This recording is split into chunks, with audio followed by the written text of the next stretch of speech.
Hi, everyone. I'm Glenn Howard, and today we're very honored to have with us Paul Goble, who needs no introduction to many Circassians. So I've asked Paul today to share a few words to the Circassian Benevolent Association on their gathering and share a few thoughts. So, Paul, the floor is yours.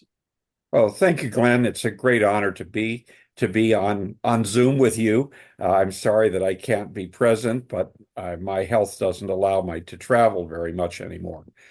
My contacts with the Circassians go back almost 50 years, and I must say that I've seen over that time remarkable growth, and what the Circassian Benevolent Association and the people who work with it have achieved already is so amazing, considering what people expected only a few years ago, that it's a great honor to be here as we are on another stage closer to the recovery of the Circassian homeland and the return of many of the diaspora Circassians to a land that was taken from them and from which they were expelled.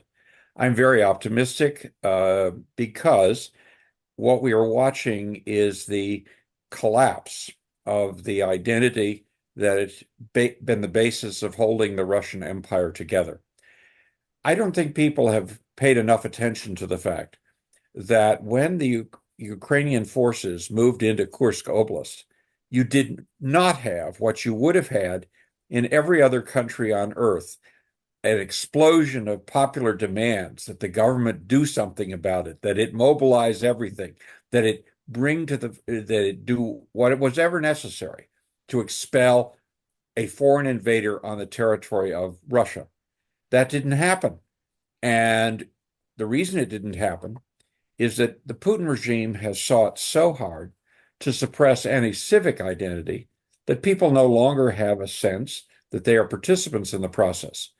That has enormous consequences for all the peoples of the now within the borders of the Russian Federation, including the Circassians, because it means that you don't have the basis of support for the kind of authoritarian policy that Mr.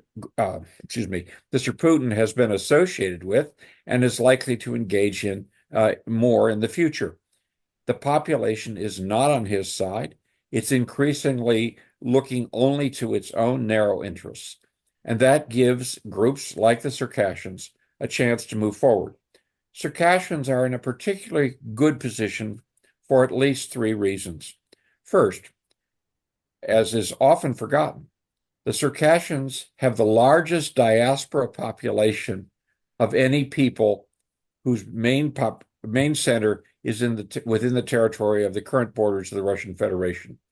The diaspora plays a key role, just as the Baltic diasporas did for the recovery of the independence of Estonia, Latvia, and Lithuania. The Circassian diaspora is playing an equally great role in the recovery of independence for Circassians.